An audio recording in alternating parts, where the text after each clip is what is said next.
नमस्ते प्यारे विद्यार्थियों। तो शुरू कर रहे हैं अपन क्लास 10th का चैप्टर नंबर 1, जिसके बाकी बचे हुए पोर्शन, बाकी बचे हुए क्वेश्चंस करेंगे अपन इसके अंदर। लास्ट वीडियो में आपने देखा था कि उसमें कुछ टेक्निकल इशू के कारण थोड़ी वॉइस क्लियर नहीं आ रही थी। आपको भी उसमें कौन से भी क्वेश्चन में वापस जिसमें वॉइस क्लियर नहीं आ रही थी, किसी में डाउट हो तो आप कमेंट सेक्शन के अंदर बता सकते हैं। अपन उनको लास्ट वाली वीडियो में कवर अप कर लेंगे, इतनी कोई चिंता वाली बात नहीं है। तो चैप्टर नंबर 1 के बाकी बचे हुए क्वेश्चन अपन करते हैं। तो देखेंगे चैप्टर नंबर 1 के बाकी बचे हुए क्वेश्चन क्या क्या बच गए थे अपने पास में पोर्शन। इसमें से पहला क्वेश्चन, बाकी पोर्शन के क्वेश्चन नंबर, जांच कीजिए कि क्या किसी प्राकृत संख्या के लिए संख्या 6n अंक 0 पर समाप्त हो सकती है या नहीं हो सकती। तो जांच करना है कि अपने को कि प्राकृत संख्या 1 2 3 4 5 6 7 अनंत तक जो चलते हैं उन प्राकृत संख्याओं से चेक करना है कि संख्या 6 की पावर n दे रखी है, ये लास्ट 0 पे समाप्त हो सकती है या नहीं हो सकती। इससे पहले अपन देखते हैं कि 6n, जांच करना अपने को संख्या 6n पे। सपोज दैट आपको यहां दे रखा है 6n। अब 6n आपको दिया गया यहाँ पे, दैट मींस ये हो गया 6 की पावर 1 लगा दिया आपने। तो इस संख्या कहां पे समाप्त हो रही है? 6 कम 6 पे समाप्त हो रही है। यदि आपने n इक्वल्स टू 1 लिया तो ये, n इक्वल्स टू आपने 2 लिया तो ये हो गया 6n इक्वल्स टू 6 की पावर हो गई 2, 6 की पावर 2। इसका मतलब हो गया ये 6 इंटू 6, तो 6 चढ़ेगा कितना हो गया आपके पास में? 36।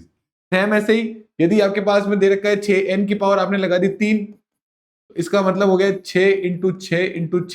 6 का गुणा कर दिया आपने 36 में, और 36 का गुणा ही आपने वापस से 6 में करा तो हुआ 6 का 6 36,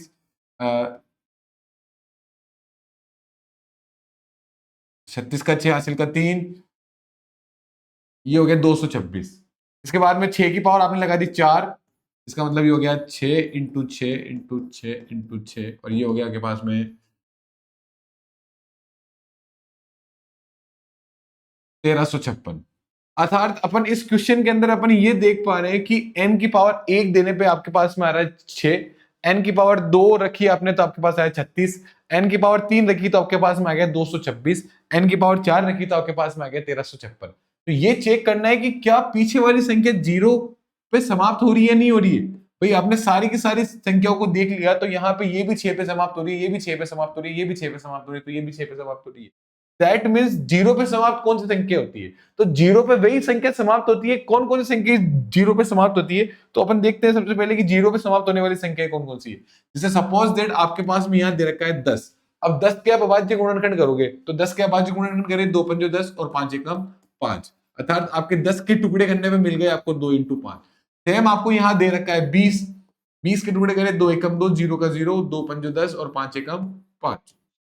यहाँ 20 के अभाज्य गुणनखंड करने में मिले आपको 2 इंटू 2 इंटू 5, तो यहाँ पे भी ये 2 का स्क्वायर इंटू 5। इसका मतलब 20 के टुकड़े करने में भी 2 5 मिला, 10 के टुकड़े करने में भी 2 5 मिला, और यदि आपने 30 के टुकड़े कर लिए यहाँ पे सपोज दैट 2 एकम 2, और ये हो गया 2 पंजो 10 और 3 पंजो 15, और वापस से क्या आ गया 5 एकम 5, अर्थात 30 के टुकड़े करने पे भी मिले आपको 2 इंटू 3 इंटू 5। तो ये आपने यदि 10 के 20 के 30 के किसी के भी अपन गुणनखंड करते हैं तो यहाँ अंक 0 पर समाप्त हो सकती है। तो अंक 0 पर समाप्त होने वाली संख्याओं के लिए क्या रूल अप्लाई हो रहा है? ये रूल अप्लाई हो रहा है इसके लिए कि जो भी अंक 0 पर समाप्त होगी तो उसके अभाज्य गुणनखंड करने पे अपने को क्या मिलना चाहिए? 2 और 5, कंपलसरी 2 और 5 मिलने चाहिए। यहां पे भी आपने 20 के करे क्योंकि ये 0 पे समाप्त हो रही है, तो यहाँ पे ये और ये 2 और 5 मिले, और 30 के भी पीछे 0 आ रहा है तो 0 पे समाप्त हो रही है, तो यहाँ पे भी इसके अभाज्य गुणनखंड करने पे क्या मिल रहा है आपको? 2 और 5 ही मिल रहा है। तो सेम सिमिलर ये पूछ रहा है कि जांच कीजिए कि किसी प्राकृत संख्या के लिए संख्या 6n 0 पर समाप्त हो सकती है। तो 6n के लिए आपने अलग अलग पावर रख के चेक करा, n इक्वल्स टू 1 रखा तो 6, n इक्वल्स टू 2 रखा तो 36 आया, 3 रखा तो 256 आया, 4 रखा तो ये आ रहा है। तो ये कौन सी भी संख्या पे आपके पास में पीछे 0 नहीं आ रहा? क्यों नहीं आ रहा? क्योंकि आपको यहाँ पे 6 के ऐसे टुकड़े करने पड़ते हैं जहां पे होंगे ही नहीं, मेन दिखती सी बात है। तो आगे देखो, अपन देखते हैं यहाँ पे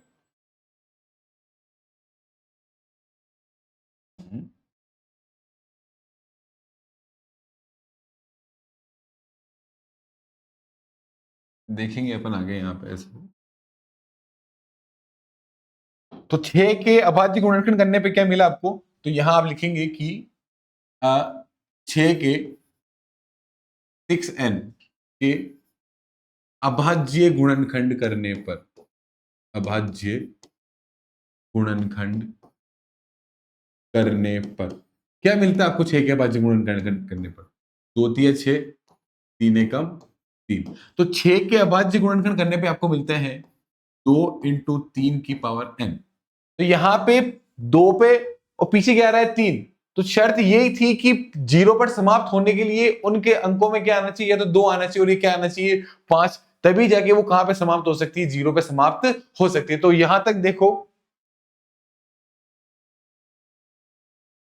तो यहां पे आपने 6n के अभाज्य गुणनखंड करने पे मिला 2 × 3 की पावर n। तो यहां अपन ये देखेंगे कि अब यहां ये लिखना लाइन की 6n के अभाज्य गुणनखंड करने पर, 6n के अभाज्य गुणनखंड करने पर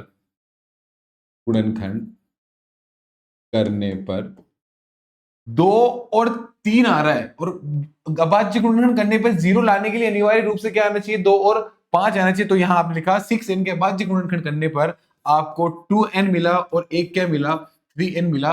अतः क्या ये 0 पे समाप्त होगी, और 0 पे समाप्त होने की शर्त क्या होती है कि 2 और 5 आना चाहिए, 2 और 5 अनिवार्य रूप से आने चाहिए। यहां पे क्या आ रहा है 2n और 3n आ रहा है। 6n के अभाज्य गुणनखंड करने पर 2n और 3n मिला।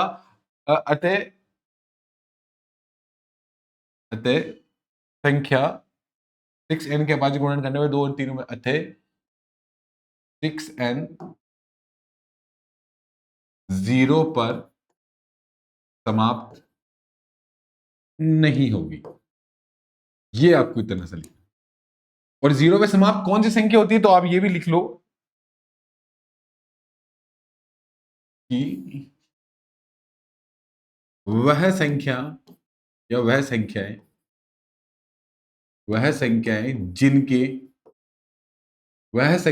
जिनके गुणनखंड करने पर, जिनके गुणनखंड करने पर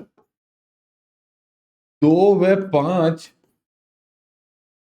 अनिवार्य रूप से आए, 2 व 5 अनिवार्य रूप से आए, 2 व 5 अनिवार्य रूप से आए, वह संख्या जिनके गुणनखंड करने पर 2 व 5 अनिवार्य रूप से आए, वह संख्या ही 0 पर समाप्त होती है।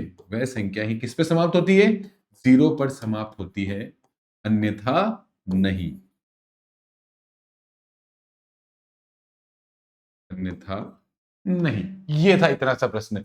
जांच कीजिए कि क्या किसी प्राकृत संख्या के लिए संख्या 6n 0 पर समाप्त होती है। तो 0 पर समाप्त होने की रूल, 0 पे समाप्त होने का रूल क्या है, 0 पे समाप्त वही संख्या होती है जिनके अभाज्य गुणनखंड करने पे या तो 2 आता है और या 5 आता है। अनिवार्य रूप से 2 और 5 आने चाहिए, तभी वो 0 पे आके समाप्त होगी। अपन ने देखा था 10 के गुणनखंड करे थे, 20 के करे थे, 30 40 50 60 कितने के भी गुणनखंड कर लो, तो वहां पे आप उनके गुणनखंड करोगे तो उनमें अनिवार्य रूप से 2 और 5 आएगा, तो वही 0 पे समाप्त हो सकती है। 6n के अभाज्य गुणनखंड करने पर 6n का मतलब क्या हो गया, n का मतलब ये हो गया कि आप n की जगह अलग अलग संख्या रख के देख सकते हैं, 1 2 3 4 संख्या कौन सी रखनी है आपको, प्राकृत संख्या रखनी है। प्राकृत संख्या अपन ने चैप्टर नंबर पार्ट फर्स्ट वाली वीडियो में अंदर बताया था कि प्राकृत संख्या क्या होती है। जो संख्या 1 2 3 4 5 जो अनंत तक चलती है वो प्राकृत संख्या, जो 0 में हो जाए उनमें पूर्ण संख्या, और जो माइनस के अंदर भी चले वो कौन सी संख्या होती है आपके पास में, पूर्णांक संख्या है। तो यहाँ पे 6n के अभाज्य गुणनखंड करने पर मिला 2 × 3, 2 3 6, 2 × 3 n मिला। तो इस 6n के अभाज्य गुणनखंड करने पे 2n × 3n मिलता है, अतः 6n 0 पर समाप्त नहीं होगी। और इसका कंसेप्ट क्या था, क्यों नहीं होगी, क्योंकि वही संख्या समाप्त होती है जिनमें 2 और 5 अनिवार्य रूप से आए। वह संख्या जिनके गुणनखंड करने पर 2 और 5 अनिवार्य रूप से आए, वह संख्या ही 0 पर समाप्त होती है, अन्यथा नहीं। यहां तक देखो आप। के बाद में नेक्स्ट क्वेश्चन करते हैं अपन।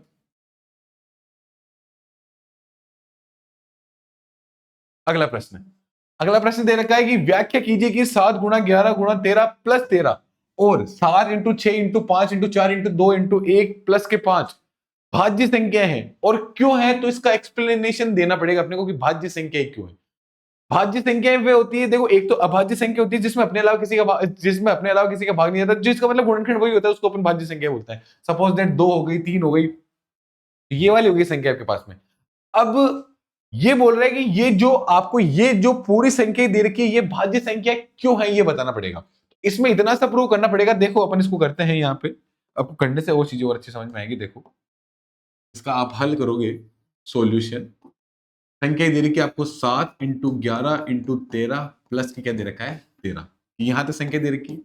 अब इनके अंदर देखो इन दोनों संख्याओं में कॉमन चीज क्या आ रही है, 13 आ रही है कॉमन चीज, तो आपने यहाँ 13 कॉमन निकाल लिया। 13 कॉमन निकाल लिया, यहां मिला 7 × 11 × 13 की जगह आ गया 1 और प्लस इस 13 की जगह क्या आ गया 13। यहाँ 11 का 1 में गुणा करेंगे तो 11 मिलेगा, तो यहाँ मिल गया आपको 13 यहां मिल गया 7 इंटू 11 और ये हो गया प्लस 13 का 1 मिनट यहां पे ये 1 प्लस ये 13 से एक बार 13 एकम 13 यहाँ 13 बाहर हो गया तो यहाँ मिला 1 11 का 1 में गुणा करा तो 11 ही और यहाँ प्लस का क्या आ गया 1 यहाँ पे फिर ये हुआ 13 साथ में 11 का गुणा करा तो ये मिल गया 77 प्लस का 1 77 और 1 कितना हो गया 78 ये हो गया 13 78 और यहाँ आपने इंप्लाई डेट करके लिख लिया 13 गुणा 78 तो यहाँ पे इस पूरी संख्या में से पूछा है कि पूरी संख्या जो आपको दे रखी है वह भाज्य संख्या है क्यों है तो वो अपने को बतानी है भाज्य संख्या हो गई क्योंकि यहाँ इस संख्या के गुणा इस संख्या के अपन ने देखे कि 7 11 13 प्लस के 13 आ रहे 13 आपने यहाँ में से बाहर निकाल लिया 13 बाहर निकाला यहाँ मिला 7 11 यहाँ 13 था 13 बाहर निकल गया यहाँ मिला 1 प्लस यहाँ 13 था यहाँ बाहर निकल गया यहाँ मिल गया 1 यहाँ हो गया फिर 11 के 1 में गुणा करा 11 ही ये मिला 13 7 गुणा 11 प्लस का 1 ये 13 7 का गुणा करा 11 में हो गया 77 प्लस का 1 77 और 1 हो गया 78 तो यहाँ मिला 13 कोई साइन नहीं है तो यहाँ गुणा का साइन होगा तो 13 गुणा 78 तो यहां अपन देखते हैं कि 13 का गुणा 78 हो रहा है इसका मतलब ये संख्या अपने अलावा भी किसी और से गुणा हो रही है तो ये संख्या दिखते से बात क्या हो गई भाज्य संख्या होगी तो यहाँ लिख दो यहाँ 13 गुणा 78 है तो आप क्या लिख दोगे अतः यह एक भाज्य संख्या है अतः यह एक भाज्य संख्या है अतः यह एक भाज्य संख्या है सिमिलर ऐसा ही अगली वाली के अंदर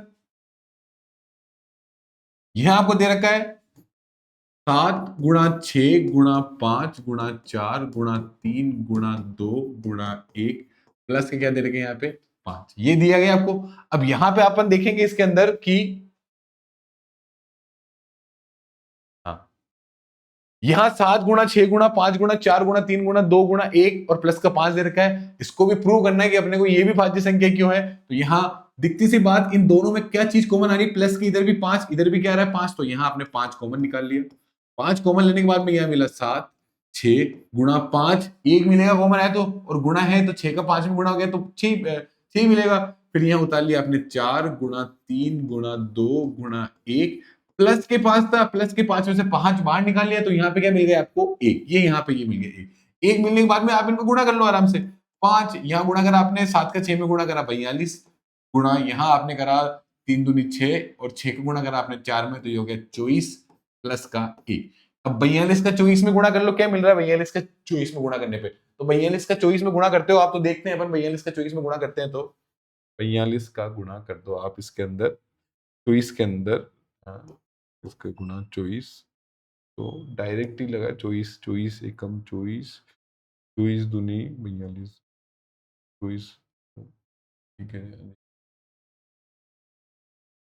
ये तो यहाँ मिलेगा 42 का 24 में गुणा करने पे क्या मिला आपको यहाँ मिला 5 गुणा 1008 प्लस 1 ये मिला 1008 और प्लस का 1 मिलकर कितना हो जाएगा 5 गुणा ये हो गया 1009 और 5 का गुणा किससे हो रहा है 1009 से अब मैंने कहा कि अभाज्य संख्याएं वह होती है जिसमें अपने अलावा किसी और का भाग नहीं जाता और वो किसी और से गुणा यहाँ भाज्य संख्या क्यों है ये रिप्रेजेंट करना अपने को दिखाना है तो ये 5 इंटू 1009 हो गया तो आप लिख दो अतः ये भी क्या है भाज्य संख्या है तो आपने ये भी यहां लिख दिया अतः यह एक भाज्य संख्या है यहां तक नोट डाउन करो आप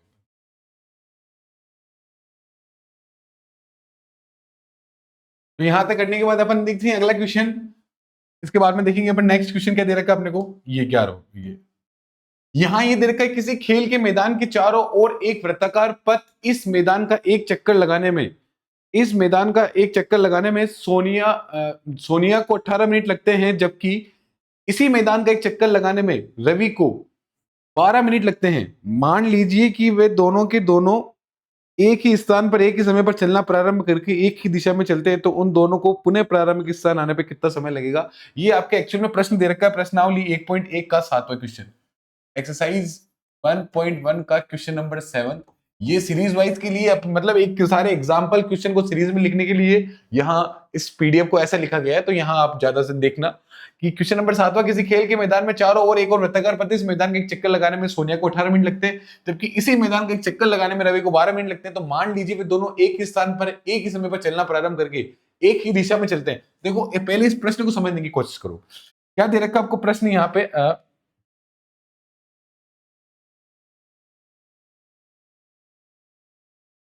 देखो, मान लो ये ऐसा एक वृत्ताकार पथ दिया गया आपको। इस वृत्ताकार पथ पे क्या है कि इस मैदान का एक मतलब यहां से प्रारंभिक स्थान है। सोनिया, पहले सोनिया मान लो, सोनिया इस पूरे मैदान का चक्कर लगाती है, तो उसको इस मैदान का चक्कर लगाने में कितने मिनट लगते हैं? 18 मिनट लगते हैं। कितने मिनट लगते हैं? 18 मिनट। और सेम इसी मैदान का चक्कर लगाने में रवि को कितने मिनट लगते हैं? 12 मिनट। तो रवि रवि आया यहां से और इस रवि ने इस पूरे पूरे मैदान का चक्कर लगाया, तो इस रवि के इस मैदान के चक्कर मतलब सेम यहां से मान रहा है आपको समझाने के लिए, तो यहां रवि को लगते हैं 12 मिनट। 12 मिनट लगते हैं, तो ये यहां से 18 मिनट मान लो, ये सोनिया इससे थोड़ी धीरे भाग रही है, तो इसको इस पूरा चक्कर लगाने में लगे 18 मिनट। 18 मिनट लगे। सेम रवि इसका पूरा का पूरा चक्कर मार रहा है, तो इसको चक्कर मारने में ओनली 12 मिनट लग रहे हैं। परंतु इस प्रश्न ने अपने को यह पूछ रहा है कि दोनों के दोनों यहां आकर कब मिलेंगे, मतलब इस पॉइंट पे आके दोनों कब मिलेंगे। इसको पूरा चक्कर लगाने में लगा 18 मिनट और इसको चक्कर लगाने में लग रहे हैं 12 मिनट। तो ये दोनों इस चक्कर पे इस पुनः प्रारंभिक स्थान पे आके मिलेंगे कब, ये अपने को बताना है। तो अपन देखेंगे कि इसके अंदर आगे मानना पड़ेगा अपने को कि इन दोनों का कैसे क्या है। तो मान लिया अपन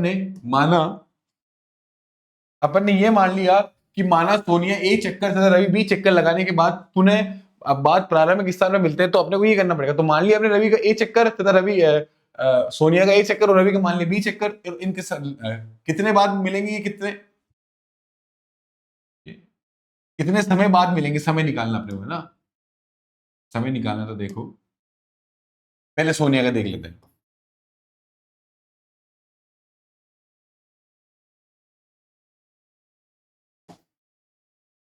पहले सोनिया,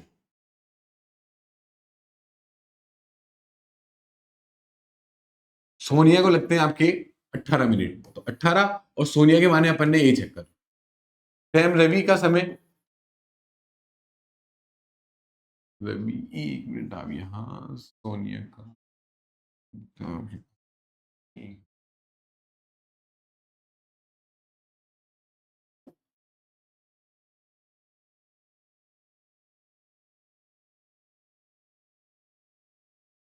सोनिया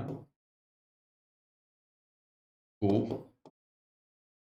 चक्कर लगाने में लगा समय, चक्कर लगाने में लगा समय यहां हो गया 18, और सिमिलर ऐसे ही रवि को चक्कर लगाने में लगा समय, तो ये हो जाएगा आपके पास में 12। अब इन दोनों के अपन निकालते हैं, गुणनखंड करते हैं। यहां अगर आपने 18 का 2 नम 18, 3 त्रिका 9 और 3 एकम 3, सेम ऐसे यहां निकाला आपने रवि का 2 छिंग 12, 2 तिया 6 और 3 एकम 3। यहां पे 18 के गुणनखंड करने पे क्या मिला आपको?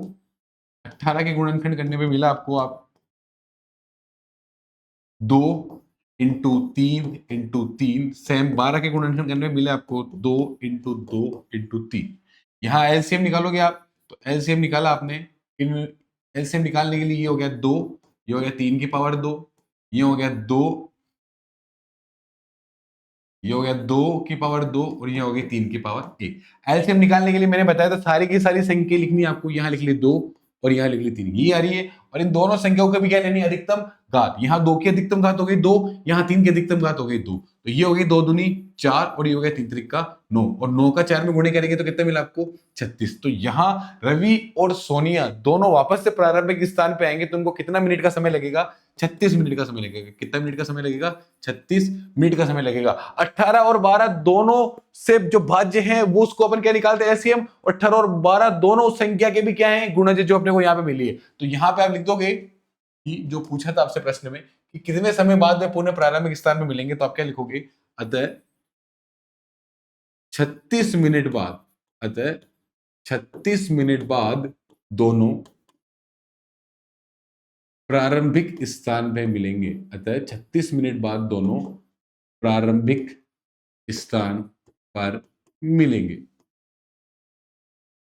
ये वाला बैठना आपको लिखना है, कुछ भी नहीं निकालना आपको। रवि का समय दे रखा है भाई, सोनिया 18 मिनट लगते हैं, रवि को 12 मिनट लगते हैं।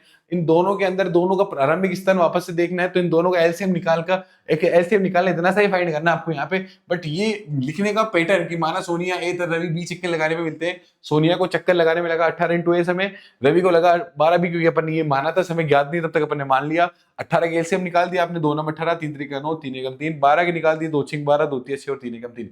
18 के गुणनखंड करने पे मिले 2 इंटू 3 इंटू 3, 12 के गुणनखंड करने पे मिले 2 इंटू 2 इंटू 3। यहाँ 2 की पावर हो गई 1, 3 की पावर हो गई 2, 2 की पावर 2, 3 की पावर 1। एलसीएम निकाला, इन दोनों के अंदर जो संख्या आ रही है यहाँ आ गई, इन दोनों में 2 आ रहा है, इन दोनों में 3 आ रहा है, इनकी भी अधिकतम घात ले ली, 2 की अधिकतम घात हो गई 2, 3 की अधिकतम घात ले ली 2, ये हो गया 2 दूनी 4, 3 त्रिका 9 और 4 को 9 से गुणा करा तो कितना हो गया 36। तो 36 मिनट बाद, अतः 36 मिनट बाद दोनों प्रारंभिक स्थान पर मिलेंगे।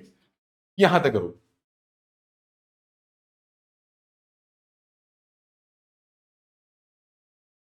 यहां करने के बाद अपन देखते हैं नेक्स्ट क्वेश्चन। अगला प्रश्न आपकी कंप्यूटर स्क्रीन के सामने, जैसे कौन बनेगा करोड़पति में बोलता है आपकी कंप्यूटर स्क्रीन के सामने, ये भी कंप्यूटर स्क्रीन ही मानो हम इसको।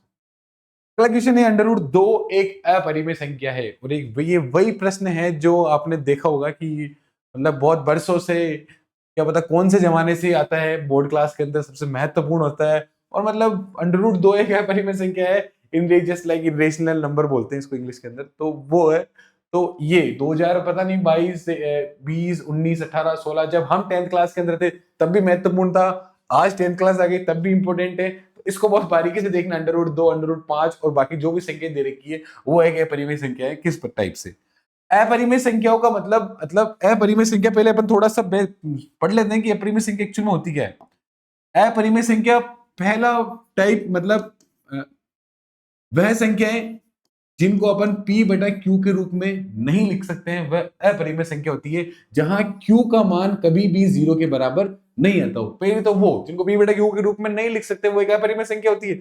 इसके अलावा दूसरा टाइप ये कि जो संख्याएं अंडर रूट के अंदर होती है, किसमें होती है, जो संख्याएं अंडर रूट के अंदर होती है और जिनका रूट नहीं निकलता हो, जिनका रूट क्या हो, नहीं निकलता हो, उन संख्याओं को अपन अपरिमेय संख्या बोलते हैं।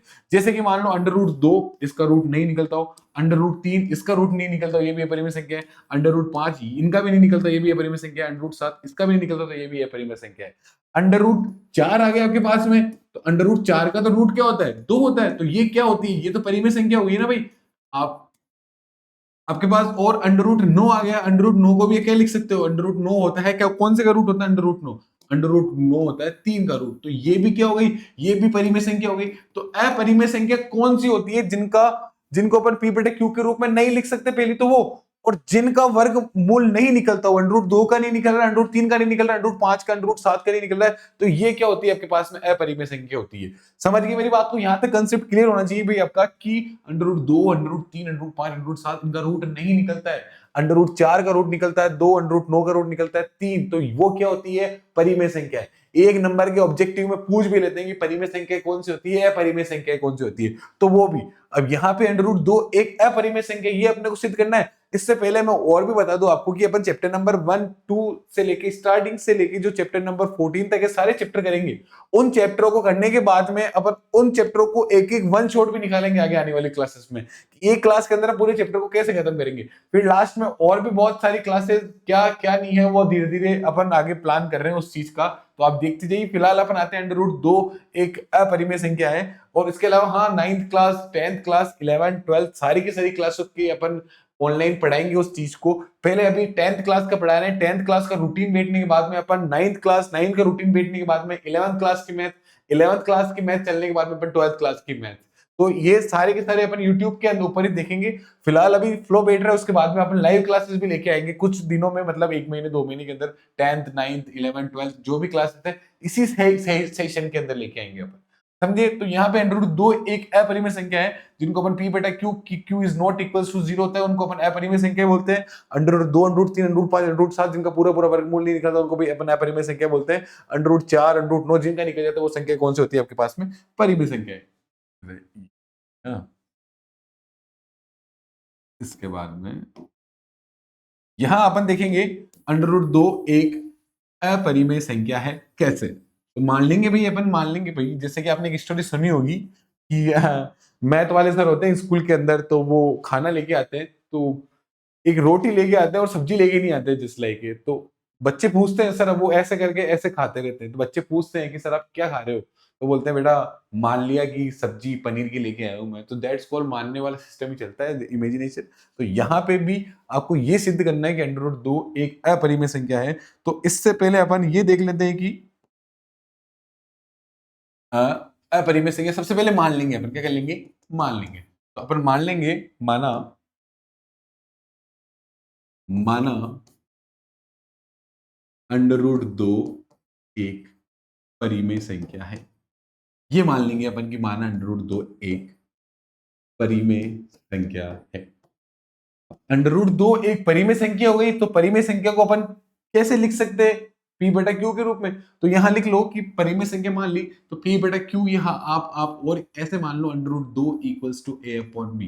पी बटा क्यू भी मान सकते हो, ए अपॉन बी भी ले सकते हो, बोर्ड क्लासेस में कोई भी गलती नहीं हो सकती हमें। तो माना अंडर रूट 2 एक परिमेय संख्या है, जहां अंडर रूट 2 परिमेय संख्या होते हैं, तो अंडर रूट 2 इक्वल्स टू अपन लिख सकते हैं ए तथा बी। आपको यहां लिखना पड़ेगा साइड में ब्रैकेट में कि यहाँ क्यू इज क्यू क्या यहाँ पे कि b is not equal to zero, b zero के बराबर नहीं है, तथा यहां a तथा b a तथा b दोनों है अभाज्य संख्या है। a तथा b दोनों की दोनों क्या है अभाज्य संख्या है। अब इससे पहले अपन समझ लेते हैं कि a तथा b दोनों सह अभाज्य संख्या है। तो सह अभाज्य संख्या होती क्या है?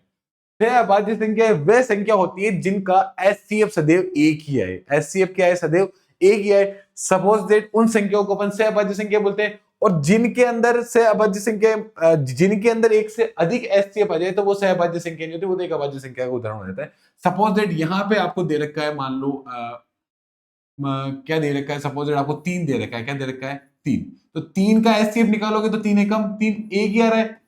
4 का निकालोगे आप तो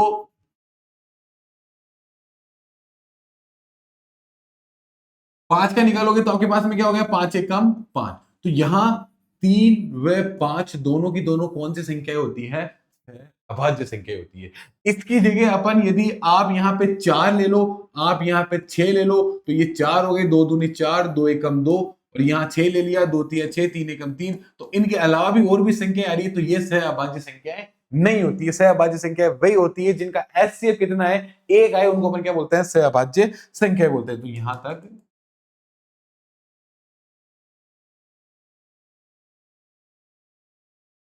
अब आते हैं बना के मुद्दे की बात पे धीरे धीरे। तो यहां आपने लिख लिया कि समझ गए छह अभाज्य संख्या है कि माना अंडर रूट 2 एक परिमेय संख्या है, और परिमेय संख्या है तो अंडर रूट 2 इक्वल्स टू अपन में क्या लिख सकते हैं? ए बटा के बी के रूप में, जहां B is not equals to zero. A तथा बी दोनों के दोनों क्या है? सब सह अभाज्य संख्या है। तो सह अभाज्य संख्या लिखने के बाद में आप क्या करोगे? यहाँ पे बी अंडर रूट 2 ए बटा बी के रूप में हो गया यहाँ पे। अब बी इधर भाग में है तो इधर आके क्या हो जाएगा आपके पास में? गुणा में। तो यहां ये हो गया under root 2 b equals to में हो गया ए। यहां ये करने के बाद में क्या करेंगे अपन? दोनों पक्षों का वर्ग करने पर, स्टेप बाय स्टेप आपको ध्यान से समझना है। दोनों पक्षों का वर्ग करने पर, क्या करने पर? दोनों पक्षों का वर्ग करने पर, और दोनों पक्षों का वर्ग करोगे, यहां मिल जाएगा आपको अंडर रूट 2b का स्क्वायर, और यहां मिल जाएगा आपको a का स्क्वायर। अंडर रूट 2 का स्क्वायर करोगे, यहां सदैव बात ध्यान में रखनी है, यदि अंडर रूट 2 का आप स्क्वायर करते हो तो रूट से स्क्वायर कट जाता है। ये आप डायरेक्ट इसको याद रखते हो, एक्चुअल में कटता नहीं है, बट अंडर रूट 2 का गुणा अंडर रूट 2 में करते हो तो क्या मिलता है आपको? 2 ही मिलता है। अंडर रूट 3 का स्क्वायर कर दें तो अंडर रूट 3 का गुणा आप अंडर रूट 3 में करते हो तो क्या मिलता है आपको? 3 ही मिलता है आपको यहाँ पे। अंडर रूट 4 का गुणा अंडर रूट 4 में करते हो तो अंडर रूट 4 का गुणा करने पे, अंडर रूट 4 का गुणा करने पे तो क्या मिलता है? 4 ही मिलता है। ये सिंपल से बेसिक है, आपको ध्यान में रखने पड़ेंगे। तो ये समझ गया मेरी बात को यहां तक? तो under root 2 b square equal to हो गया ए स्क्वायर, और अंडर रूट 2 का स्क्वायर करेंगे तो क्या मिलेगा आपको? अंडर रूट 2 का स्क्वायर करने में मिलेगा 2 का 2, और ये हो जाएगा बी स्क्वायर, और ये इक्वल्स में मिल गया आपको ए स्क्वायर। यहां तक देखो कोई दिक्कत पहले? इसके बाद में under root 2b square equals में मिल गया आपको ए स्क्वायर। यहां पे अब यहां पे करने के बाद में आगे देखो, यहां तक करने के बाद में आपने देखा कि 2b² इक्वल टू हो रहा है a², 2b² इक्वल टू में a², b² यहां पे 2 गुणा में है तो इधर आके क्या हो गया, भाग में। ये हो गया a² अपॉन में हो गया आपके पास में। अब यहां आप देखोगे यदि b² एक पूर्णांक है तो थोड़ा अपन दिख रहा होगा आपको यहां तक आराम से, तो और इधर ले लेते हैं ऐसे कर, चलो अब ठीक है। b² इक्वल टू में हो गया a² अपॉन में हो गया 2। अब आप यहां ये चीज देखोगे कि b² इक्वल टू में हो गया a² अपॉन में 2 हो गया। b² एक पूर्णांक है तो ये लिख दो आप ये बात नहीं नीचे कि यहां b² एक पूर्णांक है, b² एक पूर्णांक है तो a² भी एक पूर्णांक होगा, a² भी एक पूर्णांक होगा। ये यहां पे पूर्णांक है तो यहां पे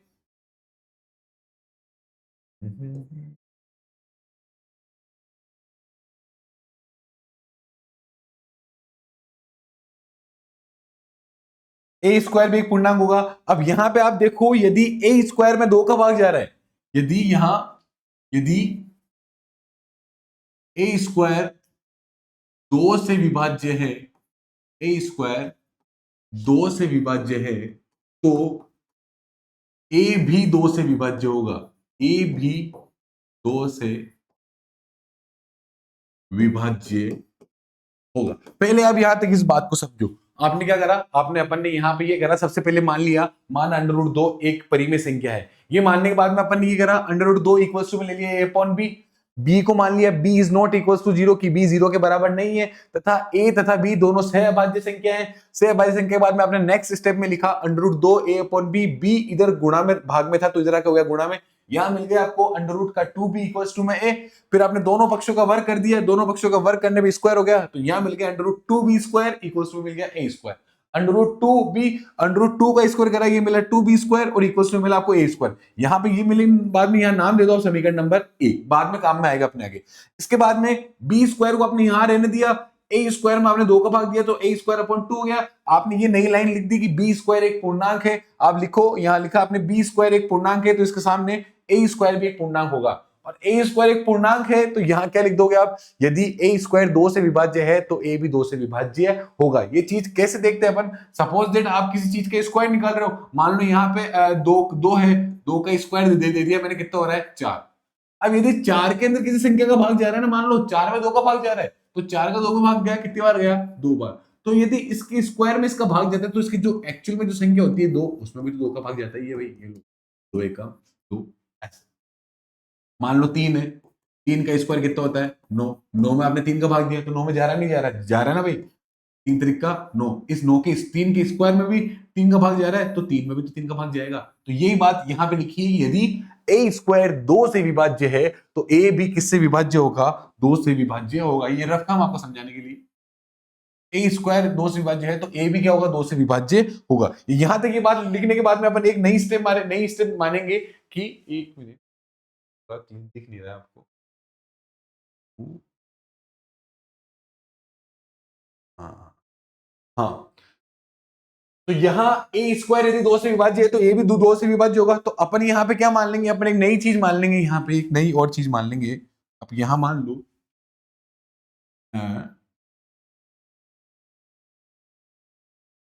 नई चीज मान लो आप यहाँ पे a, आप नई चीज मान लो यहाँ पे a इक्वल्स टू 2c। ये मान लिया आपने, एक चीज माना आपने a इक्वल्स टू, यहां मान लिया 2c। a equals to 2c मानने के बाद में वापस से वही काम, वापस से वो वाला है a इक्वल्स टू 2c, दोनों पक्षों का वर्ग कर दोगे आप, दोनों साइड को क्या कर, स्क्वायरिंग बाय बोथ साइड, दोनों पक्षों का क्या करने पर, वर्ग करने पर, और दोनों पक्षों का वर्ग करने पर, और दोनों पक्षों का यदि आप वर्ग करोगे तो आपको क्या मिलेगा, यहां मिलेगा a², यहां मिलेगा 2 और 2 एंड c का स्क्वायर कर दो, और 2 एंड c का स्क्वायर कर दोगे तो डायरेक्टली 2 दूनी 4 और c² का c², ये चीज आपको यहां पे मिली। अब यहां पे आपको a² इक्वल्स टू 4c² मिला, यहां पे आप समीकरण नंबर 1 से ले लेंगे। किससे ले लोगे? समीकरण 1 से। अब समीकरण 1 क्या बोल रहा है आपको? समीकरण 1 ये कह रहा है कि ए स्क्वायर का मान बराबर है कौन से के? ए स्क्वायर का मान, यहां पे मैं आपको इसको थोड़ा हाईलाइट कर देते हैं अपन। यहां ए स्क्वायर का मान बराबर है कौन से मान के? 2b स्क्वायर के मान के। तो आप इस ए स्क्वायर की जगह क्या रख सकते हो? 2b स्क्वायर रख सकते हैं, नहीं रख सकते? रख सकते हैं। तो अपन यहां पे लिखेंगे A square equal to 4c square था, तो इस ए स्क्वायर की जगह मान रख देंगे अपन 2b स्क्वायर इक्वल टू में क्या जाएगा? 4c square.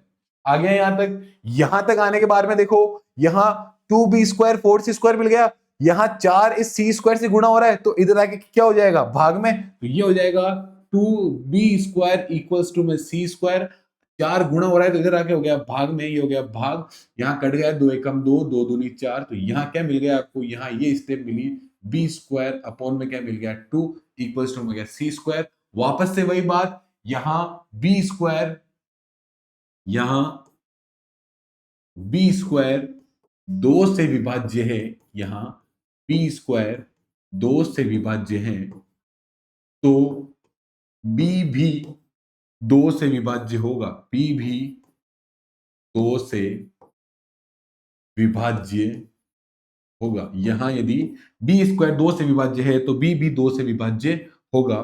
तो यहां a, अतः इस a और b दोनों के सहअभाज्य गुणनखंड करने पे क्या मिल जाएंगे अपने? दोनों के सहअभाज्य गुणन उभयनिष्ठ गुणनखंड, मतलब a का भी गुणनखंड 2 मिल रहा है, b का भी गुणनखंड क्या मिल रहा है? 2 मिल रहा है। तो a और b के दोनों गुणनखंड मिल रहे हैं, परंतु एक्चुअल में तो मतलब सहअभाज्य संख्या मान ली पड़ी है, तो हो ही नहीं रही है यहाँ पे सहअभाज्य संख्या है। यहां पे अपन देखेंगे, पहले यहां तक नोट डाउन करो आप।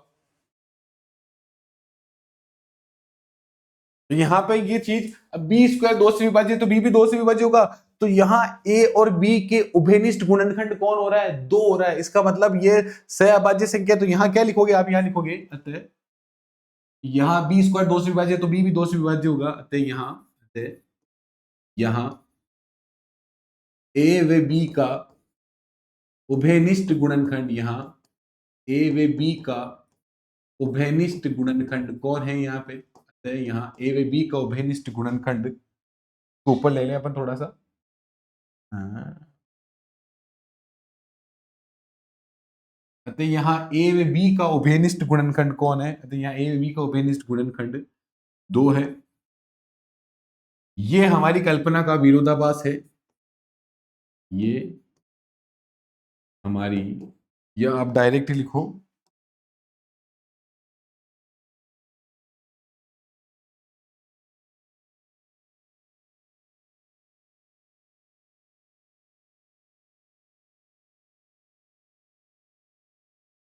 ये ए व बी का उभयनिष्ठ गुणनखंड है। अतः हमारी परिकल्पना, अतः हमारी परिकल्पना क्या है? गलत है। अंडर रूट 2 एक अपरिमेय संख्या है। अतः हमारी परिकल्पना गलत है। अतः अंडर रूट 2 एक अपरिमेय संख्या है। यहां तक आप इस चीज को समझने की कोशिश करो। फिर एक और नए वाला नया सेकंड पैटर्न एक और सिखाएंगे आपको। वापस से आप इसको थोड़ा क्या कर देते हैं, यहाँ और छोटा तो रहा तुम्हारे को। हाँ देखो, क्या माना अपन ने? सबसे पहले मान अंडर रूट 2 एक परिमेय संख्या है। ए बटा B equals to under root 2, under root 2 equals to A बटा बी, कुछ भी लिख सकते हो, कोई दिक्कत वाली बात नहीं है। तो पहली स्टेप मान लिया आपने, मान अंडर रूट 2 एक परिमेय संख्या है। अंडर रूट 2 इक्वल्स टू मान लिया A upon B, B is not equals to 0, A तथा बी दोनों क्या है? सहअभाज्य संख्या है। यहाँ अंडर रूट 2 बी का गुणा हुआ अंडर रूट 2 बी, यहाँ इक्वल्स टू हो गया 1। क्या करा? दोनों पक्षों का वर्ग करने पर, दोनों पक्षों का वर्ग कर दिया, under root 2b square equals to A square. 2 का स्क्वायर करने पे हुआ 2, बी का स्क्वायर 1 बी स्क्वायर, यहाँ इक्वल्स टू ए स्क्वायर। यहाँ बी स्क्वायर 2 इधर गुणा में है, इधर आके हो गया भाग में, B square equals to A square upon में 2। बी स्क्वायर एक पूर्णांक है तो ए स्क्वायर भी एक पूर्णांक होगा। यदि ए स्क्वायर 2 से विभाज्य है तो ए भी 2 से विभाज्य होगा। मान लिया आपने नई स्टेप में ए इक्वल्स टू 2c, दोनों पक्षों का क्या करने पर? वर्ग करने पर। ये हुआ ए स्क्वायर इक्वल्स टू 2 का वर्ग करने पर हुआ 4 का सी स्क्वायर। समीकरण 1 से ए स्क्वायर का मान आपने क्या लिख दिया? 2b square. तो यहाँ ए स्क्वायर क्या गया? 2b square equals to 4c square. 4c square इसके क्या पे है? गुणा में है, इधर आके हो गया भाग में। 2b स्क्वायर में 4 का भाग दिया, 2 एकम 2, 2 दूनी 4, ये मिल गया 2। यहाँ B square upon 2 equals to में क्या मिल गया आपको यहाँ पे सी। यहाँ बी स्क्वायर 2 से विभाज्य है तो बी भी 2 से विभाज्य होगा, अतः यहाँ ए बी का उभयनिष्ठ गुणनखंड कौन है, 2 है, अतः हमारी परिकल्पना गलत है। अंडर 2 क्या होगी, एक अपरिमेय संख्या होगी। यहां तक स्क्रीनशॉट खींचो आप। ठीक है, यहां तक कर लिया आपने। यहां तक करने के बाद में नेक्स्ट क्वेश्चन देखेंगे अपन अगली क्लास के अंदर, इसीलिए बने रहे, देखते रहे और जुड़े रहे अपने से। और आगे नेक्स्ट क्वेश्चन अपन आगे आने वाली क्लास के अंदर करेंगे। क्लास एक कंटिन्यू रहेगी आपकी, कोई लोड वाली बात नहीं है। किसी भी क्वेश्चन में आपको कोई भी डाउट हो तो आप कमेंट सेक्शन के अंदर आराम से बता सकते हैं कि सर ये वाला क्वेश्चन बताइए, ये वाला जो भी है। नेक्स्ट क्लास के अंदर अपन उस क्वेश्चन को वापस से कर देंगे। कोई प्रश्न छूट भी गया हो तो आप वहां पे कमेंट सेक्शन के अंदर आप आराम से लिखिए, बताइए कि सर ये क्वेश्चन क्या है क्या नहीं है जो भी। इसलिए थैंक यू, धन्यवाद। सब्सक्राइब कीजिए गुरु अकेडमी।